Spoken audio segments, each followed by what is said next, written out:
Instead of paying almost $4 for gas, how would you like to run your car on salt water? Now, it may sound crazy, but wait until you see what a local inventor has come up with that could change the world. And as Channel 3's Michael Mara shows us, that's not all he's trying to do.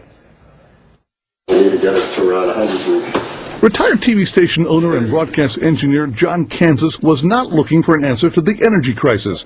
He was looking for a way to cure cancer. 4 years ago, inspiration struck in the middle of the night.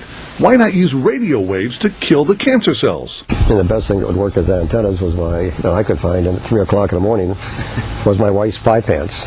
His wife Marianne heard the noise and found her husband inventing a radio frequency generator using her pie pans. I got up immediately and thought he'd lost it. Here are the basics of John's idea. Radio waves will heat certain metals like gold.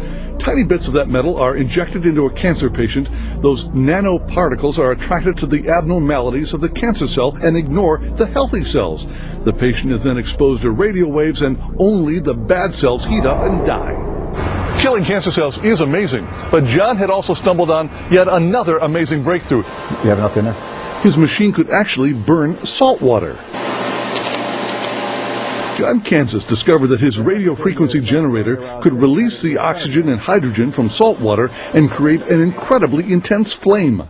Just like that. If that was inside a car cylinder, you could see the amount of fire that would be in the cylinder. I can put my hand in here. Put your hand into the beam, nothing happens. Put in a fluorescent bulb and it lights up immediately. At the APV Company Laboratory in Akron, top engineers have checked out John's amazing invention and they were amazed.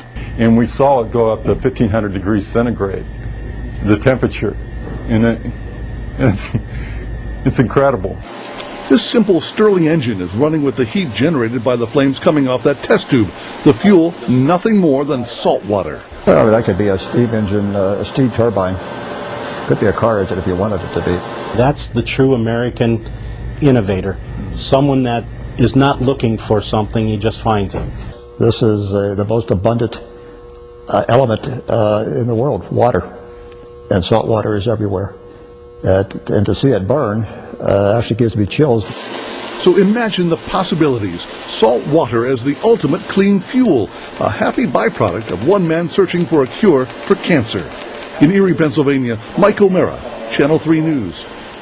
That is amazing. We want it now. Inventor John Kansas says that if some big company wants to buy up his saltwater fuel invention, that's okay. He wants to use all the money to finish his quest to find a cure for cancer.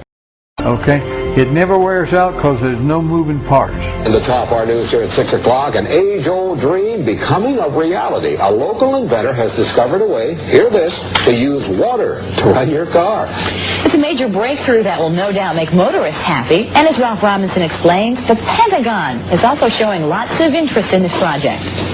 Water has always been considered a precious commodity, but Stan Meyer's invention may make it even more valuable. He has developed what's called a water fuel cell. It has taken the place of his old gas tank. The water fuel cell breaks down water molecules into oxygen and hydrogen.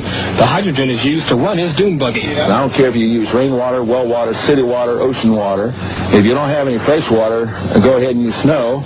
If you don't have any snow available to you, then use salt water because there's no adverse effect to the fuel cell. Meyer started working on this project 4 years ago. He's not a scientist. He isn't even a chemist. In fact, he never graduated from college. Myers was determined, he says, to design something to protect this country from oil embargoes. And we have calculated that if we take the dune buggy from Los Angeles to New York, we would roughly use 22 gallons of water. The Pentagon flew a lieutenant colonel in last week to look at Meyer's invention. There's talk of possibly using it in the Star Wars defense program and to run army tanks. Myers is currently perfecting a water fuel cell for cars. It will cost about $1,500. He says it won't need any maintenance and you won't have to replace it. It'll be at least 2 years before the fuel system goes into mass production. The day it happens will be one the fuel industry hates, but it'll put a smile on the face of those who've had to say at one time or another, fill her up.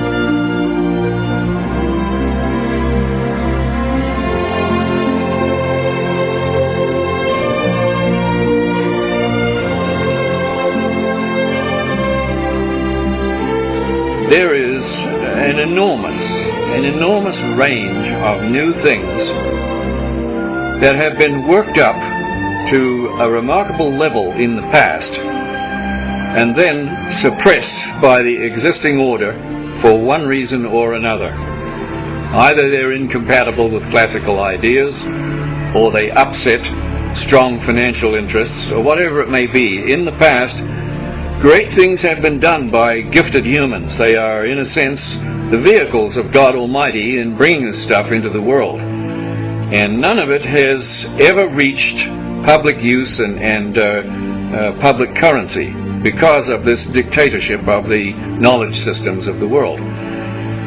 Video, and in particular projects like this one we're on now, they reveal that you can do to these seemingly ancient discoveries what was not possible or feasible 50 years ago. It was simply beyond technical capabilities, and the means of distributing what you discovered were all in the wrong hands.